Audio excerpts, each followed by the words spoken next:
اور اللہ تعالیٰ نے قرآن کے اندر فرمایا، ایک اور مقام پہ اللہ تعالیٰ نے قرآن کے اندر فرمایا شہر رمضان الذی انزل فیہ القرآن، یہ سورۃ بقرہ کی 185 نمبر آیت ہے کہ رمضان کے مہینے میں قرآن نازل کیا گیا۔ یہاں اس صورت میں قدر کی اس رات کو بابرکت قرار دیا گیا ہے۔ اس کے بابرکت ہونے میں کیا شبہ ہو سکتا ہے کہ ایک تو اس میں قرآن کا نزول ہوا، دوسرا اس میں فرشتوں اور روح کا نزول ہوتا ہے، تیسرا اس میں سارے سال میں ہونے والے واقعات کا فیصلہ کیا جاتا ہے، چوتھے اس رات کی عبادت 1000 مہینے مطلب 83 سال 4 ماہ کی عبادت سے بہتر ہے۔ شب قدر یا لیلۃ المبارکہ میں قرآن کے نزول کا مطلب یہ ہے کہ اسی رات سے نبی مکرم صلی اللہ علیہ وآلہ وسلم پر قرآن مجید کا نزول شروع ہوا، یعنی پہل اسی رات آپ صلی اللہ علیہ وسلم پر قرآن نازل ہوا۔ یہاں اس کا مطلب یہ ہو سکتا ہے کہ لوح محفوظ سے اسی رات قرآن بیت العزت میں اتارا گیا جو آسمان دنیا پر ہے، پھر وہاں سے حسب ضرورت و مسحلت 23 سالوں تک مختلف اوقات میں نبی صلی اللہ علیہ وآلہ وسلم پہ نازل ہوا ہے۔ نصف شعبان کی رات کی فضیلت احادیث کے آئینے میں اب ہم نصف شعبان، جس کو شب برات کہا جاتا ہے، شعبان کی 15 جو ہوتی ہے، 15 شب جو ہوتی ہے، شعبان کی 15ویں جو رات ہوتی ہے، اس کے بارے میں ہم احادیث کے متعلق پڑھتے ہیں کہ احادیث سے جو لوگ بتاتے ہیں کیا روایات صحیح ہیں، ان روایات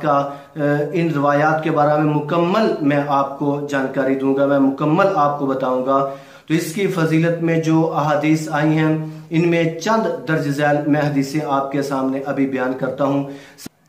اب میں وہ حدیث بیان کرتا ہوں کہ جس میں قبیلہ کلب کی بکریوں کے بال کی تعداد سے بھی زیادہ لوگوں کی بخشش فرماتا ہے اللہ رب العزت۔ وہ میں حدیث آپ کے سامنے بیان کرتا ہوں، مکمل حدیث بیان کرتا ہوں۔ سیدنا عائشہ رضی اللہ تعالی عنہ سے روایت ہے کہ رسول اللہ کے بیان کرتی ہیں کہ ایک رات میں نے نبی صلی اللہ علیہ وسلم کو بستر پر نہیں پایا۔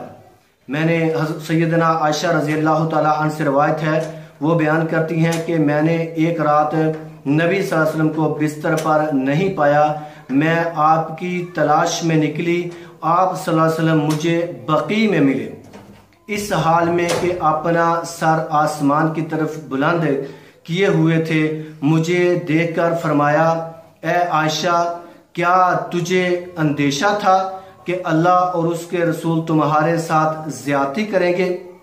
سیدنا عائشہ رضی اللہ تعالیٰ عنہ فرماتی ہیں، میں نے عرض کیا نہیں، یہ بات نہیں، مجھے گمان ہوا کہ آپ اپنی کسی بیوی کے پاس چلے گئے ہیں۔ فرمایا بے شک اللہ تعالیٰ نصف شعبان کی رات آسمان دنیا پر اترتا ہے اور قبیلہ کلب کی بکریوں کے بال کی تعداد سے بھی زیادہ لوگوں کی بخشش فرماتا ہے۔ یہ ایک ضعیف حدیث ہے، یہ بہت زیادہ بیان کی جاتی ہے، اس کے بارے میں مکمل آپ کو بتا رہا ہوں، اس کے بارے میں آپ کو مکمل بتاؤں گا۔ یہ حدیث ضعیف ہے۔ دیکھیے ابن حبان کتاب اقامت الصلاۃ باب ما جاء فی لیلۃ نصف من شعبان، امام ترمذی کہتے ہیں سیدنا عائشہ رضی اللہ تعالی عنہ کی یہ حدیث صرف حجاج کی سند سے ہی مجھے معلوم ہے، میں نے محمد سے سنا کہ یہ حدیث ضعیف ہے۔ یحییٰ بن ابی کثیر نے عروہ سے نہیں سنا، محمد کہتے ہیں حجاج نے یحییٰ بن ابی کثیر سے بھی نہیں سنا۔ عبد الرحمن مبارک پوری تحفۃ الاحفظی میں کہتے ہیں یہ حدیث حجاج اور یحییٰ کے درمیان اور یحییٰ اور عروہ کے درمیان 2 جگہوں پر منقطع ہے، اس کی حدیثیں منکر ہیں۔ دارقطنی کہتے ہیں یہ حدیث کئی مضطرب اور غیر ثابت سندوں سے مروی ہے۔ صاحب العلل المتناہیہ نے